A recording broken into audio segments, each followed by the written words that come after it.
हाँ जी, good evening. देखो, कल हम लोगों ने लीग का कार्यक्रम वगैरह तक देख लिया था।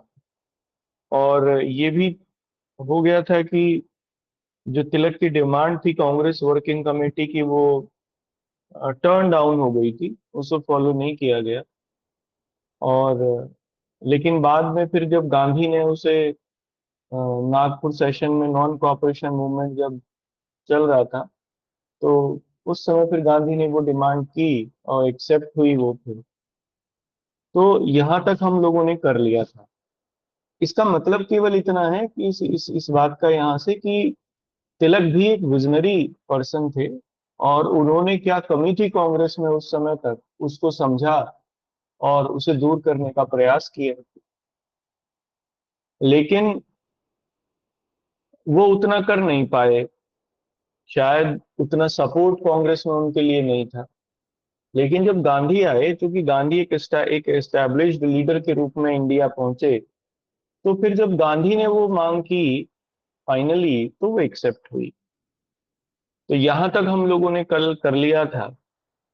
अब इसमें गवर्नमेंट की प्रतिक्रिया होती है। जब non cooperation movement, sorry, home rule league movement जब चल रहा था और ये एक पॉलिटिकल मूवमेंट के रूप में कन्वर्ट हो गया, लोगों ने पार्टिसिपेशन इसमें करना खूब शुरू कर दिया।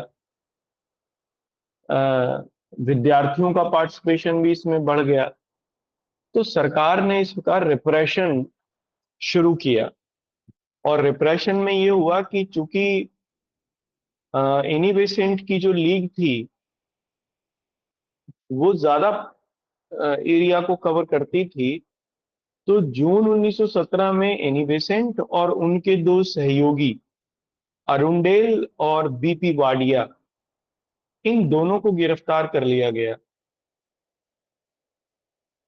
लेकिन यहां से मूवमेंट ने एक टर्न लिया।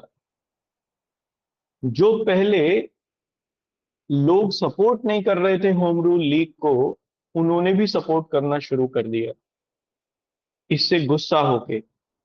और आ, आ, कुछ लोग, कुछ जो लीडर्स थे विशेष तौर पर, उन्होंने होम रूल लीग को ज्वाइन भी कर लिया, जबकि उनका कोई उससे मतलब नहीं था। एक सॉलिडारिटी के रूप में, जैसे सुरेंद्रनाथ बनर्जी, मदन मोहन मालवीय, इन दोनों का कोई मतलब नहीं था होम रूल लीग से। इवन ये तो सपोर्टर भी नहीं थे। और मोहम्मद अली जिन्ना, तीसरे ये भी थे, मुस्लिम लीग के नेता थे। तीनों ने होम रूल लीग को ज्वाइन किया सॉलिडारिटी के रूप में। एक बड़े इंपॉर्टेंट पर्सनल पर्सन थे, सुब्रमण्यम अय्यर। ये मद्रास हाई कोर्ट के शायद चीफ जस्टिस बने, सबसे पहले चीफ जस्टिस भी थे ये कोई भारतीय जो भारत में बने। ये होम रूल लीग के मेंबर थे, एक्टिव मेंबर थे, एनी बेसेंट की होम रूल लीग थे। और ये पहले व्यक्ति थे जिन्होंने नाइटहुड की उपाधि ब्रिटिश सरकार की, उसको छोड़ दिया विरोध में, एनी बेसेंट की गिरफ्तारी के विरोध में। तो फाइनली जब सरकार को ये लगा कि मामला भाग से निकल रहा है, विरोध ज्यादा हो रहा है, तो सरकार ने फिर एनी बेसेंट को रिहा कर दिया 1917 में ही। तो फिर जब 1917 में कांग्रेस का सेशन हुआ, तो एनी बेसेंट उसकी अध्यक्ष चुनी गई, इसी सॉलिडारिटी के रूप में। और इस तरीके से एनी बेसेंट कांग्रेस की पहली महिला अध्यक्ष थी। फर्स्ट वुमन प्रेसिडेंट के रूप में उन्हें चुना गया। हालांकि भारतीय नहीं थी, लेकिन पहली महिला अध्यक्ष थी। तो इस तरीके से ये होम रूल लीग मूवमेंट का रिप्रेशन जो है वो सरकार ने किया, लेकिन काउंटर प्रोडक्टिव रहा। अब सरकार प्रेशराइज हुई, और प्रेशराइज होके उन्होंने 1919 के जो रिफॉर्म्स हैं, गवर्नमेंट ऑफ इंडिया रिफॉर्म्स 1919, इसको इसकी घोषणा की, मॉन्टेग्यू डिक्लेरेशन आया, और 1919 के रिफॉर्म्स की जो एक आधार है वो तैयार होने लगा। और फाइनली कई रीजन की वजह से, और उसमें सबसे प्राइम रीजन तो यही था कि जिस होम रूल की डिमांड की गई थी इस मूवमेंट में, उसे सरकार ने एक्सेप्ट कर लिया मॉन्टेग्यू डिक्लेरेशन से। और बाद में 1919 के रिफॉर्म में जो प्रोविंशियल लेवल पर पार्शियल ऑटोनॉमी है उसको इंट्रोड्यूस कर दिया गया था इंडिया में। तो इस तरीके से home rule league movement finally समाप्त हुआ, क्योंकि जो मांगे थी basic home rule league movement की वो मान ली गई थी। ठीक है, तो आप लिखिए इसको। क्लियर है ना? समझ में आया कि आगे क्या हुआ कहानी के तौर पर? इसमें अगले पॉइंट से आप लिखना, अगले पॉइंट से लिखना। As the as the movement as the movement strengthened as the movement strengthened, government started repression government started repression। जैसे ही आंदोलन जैसे ही आंदोलन मजबूत हुआ, सरकार ने सरकार ने इसका दमन करने का प्रयास किया। इन जून 1917 इन जून 1917 Annie Besant Annie Besant Arundale Arundale ARUNDALE Arundale and BP Wadia,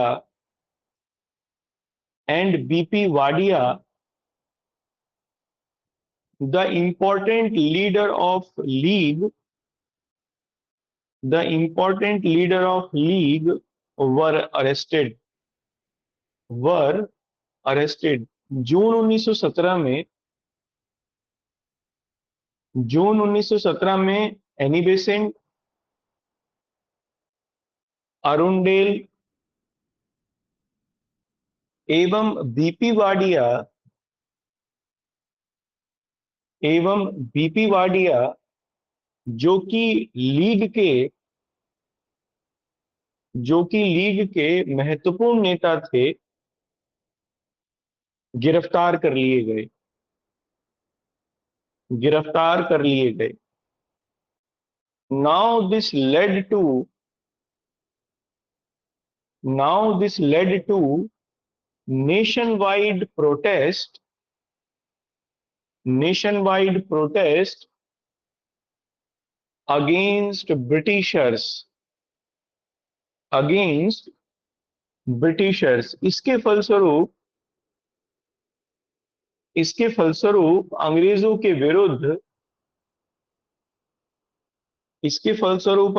विरुद्ध संपूर्ण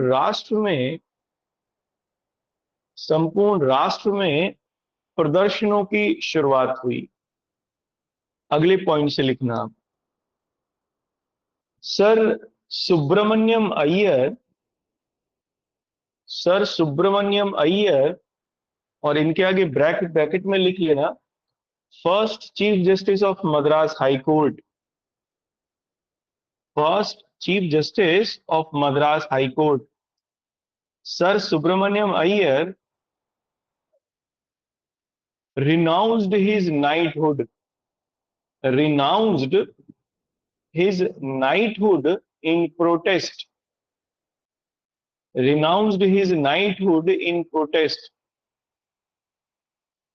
सुब्रमण्यम अय्यर और ब्रैकेट में जो कि जो कि सुब्रमण्यम अय्यर, जो कि मद्रास हाई कोर्ट के या मद्रास उच्च न्यायालय के प्रथम भारतीय मुख्य न्यायाधीश थे, है ना। तो वहां पर भारतीय वर्ड और जोड़ लीजिए इंग्लिश में, Indian, the first Indian chief justice of Madras high court, ऐसा कर लीजिए, है ना। भारतीय मुख्य न्यायाधीश थे। उन्होंने नाइटहुड की उपाधि का त्याग कर दिया, नाइटहुड की उपाधि का त्याग कर दिया। some of the moderate leaders some of the moderate leaders who maintained distance who maintained distance earlier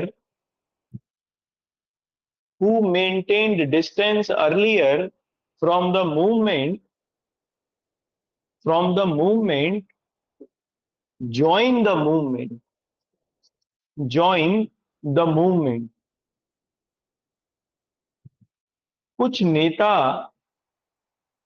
नेता जिन्होंने पहले आंदोलन से दूरी बनाई हुई थी, जिन्होंने पहले आंदोलन से दूरी बनाई हुई थी, अब उन्होंने अब उन्होंने आंदोलन में प्रवेश किया। सच एज, जैसे कि, है ना, ये कुछ मॉडरेट लीडर्स थे, इंपॉर्टेंट स्टालवार्ट लीडर्स थे। सुरेंद्रनाथ बनर्जी, एज सुरेंद्रनाथ बनर्जी,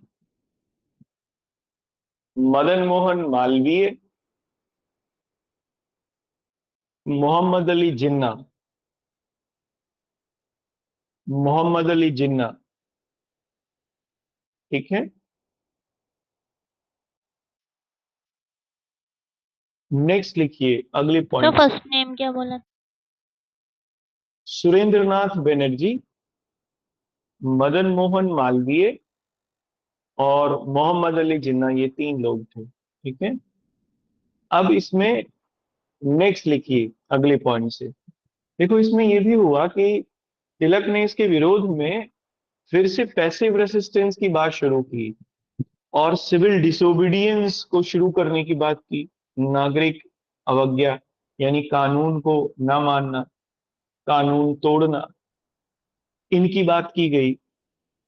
लेकिन तिलक इसको लेकर बहुत ज्यादा क्लियर नहीं थे, और इसलिए क्लियर नहीं थे क्योंकि कानून तोड़ने का मतलब था, या इस तरीके की कॉन्सेप्ट को लेके आने का मतलब था, मॉडरेट को बिल्कुल फिर से नाराज कर देना, मॉडरेट लीडर्स को, क्योंकि वो चाहते ही नहीं थे। इसलिए तिलक इसको लेकर कोई क्लैरिटी में नहीं थे कि क्या करना है। पर तिलक ने ये जरूर धमकी दी कि हम लोग पैसिव रेसिस्टेंस की को शुरू करेंगे फिर से, निष्क्रिय प्रतिरोध, जो कि स्वदेशी आंदोलन में देखने को मिला, अगर सरकार ने इन लोगों को नहीं छोड़ा तो, या रिप्रेशन को नहीं बंद किया तो। गांधी जी भी इस समय आ गए थे, गांधी जी भी लीग के साथ जुड़े, और गांधी जी ने सिग्नेचर कैंपेन चलाया इस समय।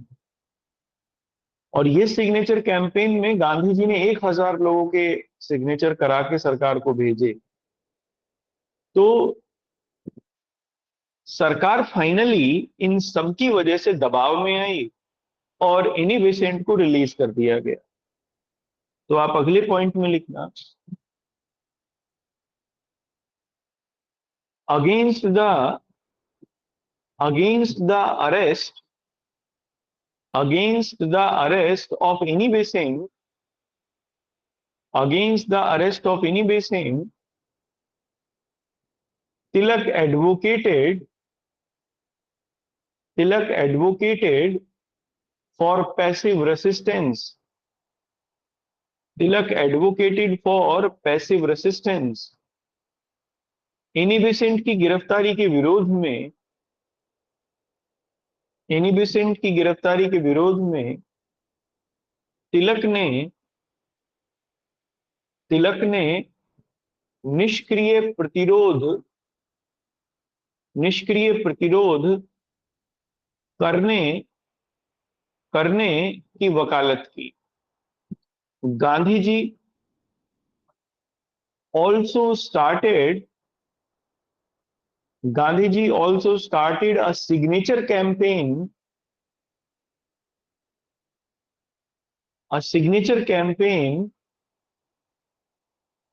to pressurize the government to pressurize the government। Gandhi ji ने सरकार को दबाव में लाने के लिए गांधी जी ने सरकार को दबाव में लाने के लिए हस्ताक्षर अभियान भी चलाया हस्ताक्षर अभियान भी चलाया।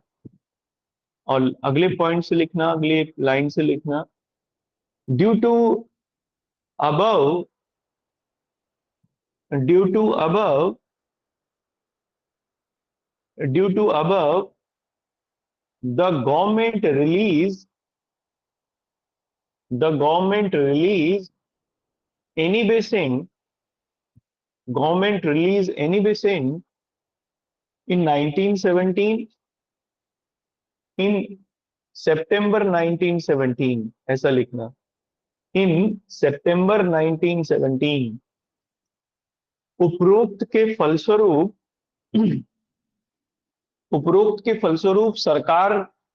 ने सरकार ने 1917 में एनी बेसेंट को मुक्त कर दिया इन दिसंबर 1917 on the suggestion of Tilak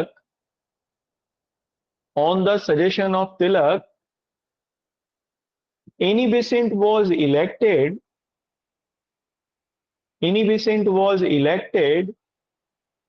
the president of Congress session the president of Congress session held at Calcutta। ये कलकत्ता में हुआ था, इंपॉर्टेंट है। Congress session held at Calcutta. दिसंबर 1917 में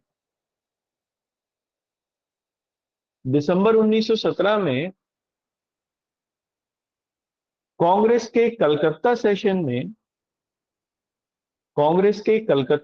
में तिलक के प्रयासों के फलस्वरूप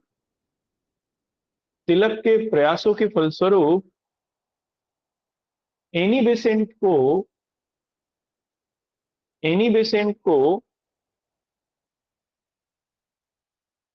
कलकत्ता कांग्रेस सेशन का अध्यक्ष चुना गया। सो इंपॉर्टेंट है, ये आया है ये एग्जाम में, इसको अंडरलाइन कर लेना। So Annie Besant was the first woman president of Congress। इस प्रकार एनी बेसेंट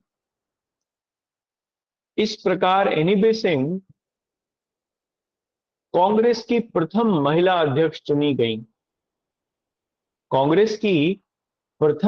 अध्यक्ष चुनी गई। ठीक है, और अब इसमें लास्ट हेडिंग डाल लीजिए, ये अंतिम बिंदु है इस मूवमेंट का। डिक्लाइन ऑफ द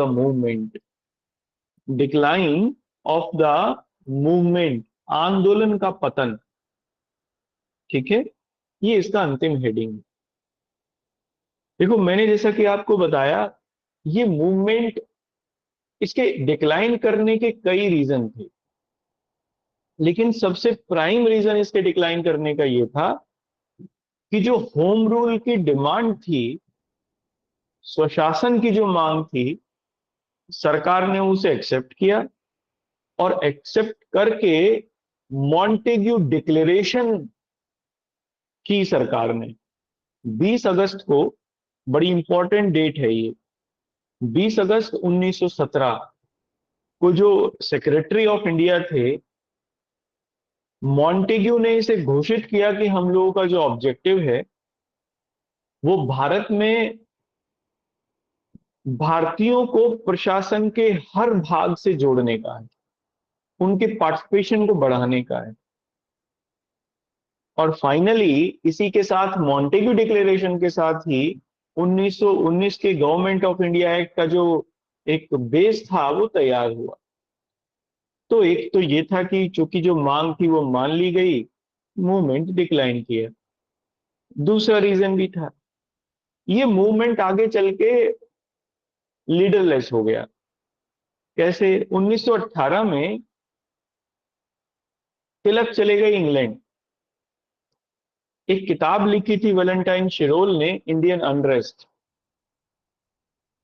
इस किताब में वैलेंटाइन शिरोल ने यह कहा कि जो भारत में अशांति है उसके पिता हैं Tilak, the father of Indian unrest. तो तिलक ने मानहानि का मुकदमा कर दिया उनके ऊपर इंग्लैंड में, और इस तरीके से उस मुकदमे को लड़ने के लिए चले गए। तो एक तिलक के जाने के बाद ये लीडरलेस भी हुआ। अब एनी बेसेंट इसे आगे चलाना नहीं चाहती थी, तो फिर ना तो एनी बेसेंट रही ना तिलक रहे, आंदोलन ये लीडरलेस हुआ। इसमें एक और पॉइंट था। पॉइंट इसमें यह था, जब आंदोलन लीडरलेस हुआ तो 1920 में all India home rule league ने महात्मा गांधी को अपना लीडर चुन लिया था। इसलिए 1920 तक महात्मा गांधी इसके लीडर थे, और ये अंतिम लीडर भी थे लीग के, लास्ट प्रेसिडेंट थे ये लीग के। फाइनली 1920 में ही ये, 1920 में नहीं 1921 में ये होम रूल लीग कांग्रेस के साथ मर्ज कर गई, और कांग्रेस में ही एक दल बना, विद इन कांग्रेस एक समूह बना, दल का समूह बना, और उस समूह का नाम जो बदलकर स्वराज सभा रख दिया गया। इंपॉर्टेंट है ये, बहुत इंपॉर्टेंट पॉइंट है, अभी तक पूछा नहीं गया एग्जाम में, एक बार आया है बस यूपीएससी में। फाइनली स्वराज सभा के रूप में जो लीग है वो कांग्रेस